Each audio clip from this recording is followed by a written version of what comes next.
క్రీస్తు శతాబ్దం 1992లో ఉన్న వీడియోలు ఇవి. ప్రతి ఇంట్లో ఇట్ట కళ్ళు కనిపించే అనామకులు ఒకరుంటారనమాట ఖచ్చితంగా. మా ముగ్గురులో మా అక్క. మేము మిడిల్ క్లాస్ వాళ్ళమండి. మా ఇంట్లో డ్రయర్స్ ఉండవు, హెయిర్ డ్రయర్స్, టేబుల్ ఫ్యాన్లు, పై ఫ్యాన్లు, ఇంకా సూర్యుడే మాకు దిక్కు. నా మొహం ఇలా ఉండడానికి కారణం మా అమ్మ అరుపులు. చర్చికి టైం అయిపోతూ ఉందని చెప్పి అరుస్తూ ఉందన్నమాట. మా అమ్మ చేసే చట్నీకి ఒక సపరేట్ ఫ్యాన్ బేసే ఉంది అని చెప్పచ్చు. మా అక్క చెప్తా ఉంది వచ్చి నా నెత్తిని కూర్చో అని చెప్పేసి. మరి నెత్తిన అయితే బాగుండదు కదా అని పక్కన కూర్చున్నాను. అక్కడ మా అమ్మ బాగా కోపంగా ఉంది, టైం అయిపోతున్నా కూడా మేము వీడియోలు తీసుకుంటున్నాము అనేసి.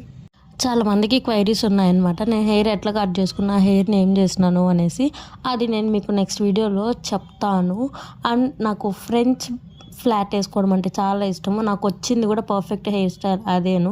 మీకు ఎవరికన్నా కావాలంటే చెప్పండి, నేను మీకు ఎట్లా వేసుకోవాలి అని ఒక చిన్న ట్యుటోరియల్ చేసి చూపిస్తాను. టైం అయిపోతుంది అని నన్ను తిట్టింది. ఆ తొందరలో కాటుకు పూసుకున్నా. ఇప్పుడు ఆ పిల్ల వచ్చి వీడియో ముందు లిప్ బామ్ పూసుకుంటుంది. నీదో వచ్చి బాగా నిల్చుకోమే అన్నాను. తిడతా ఉంది, కొట్టాను అనుకో. అసలు ఎందుకు రావాలి అప్పుడే మా వీధి కుక్కకి 5వ సారి పిల్లలు పుట్టాయి అనమాట.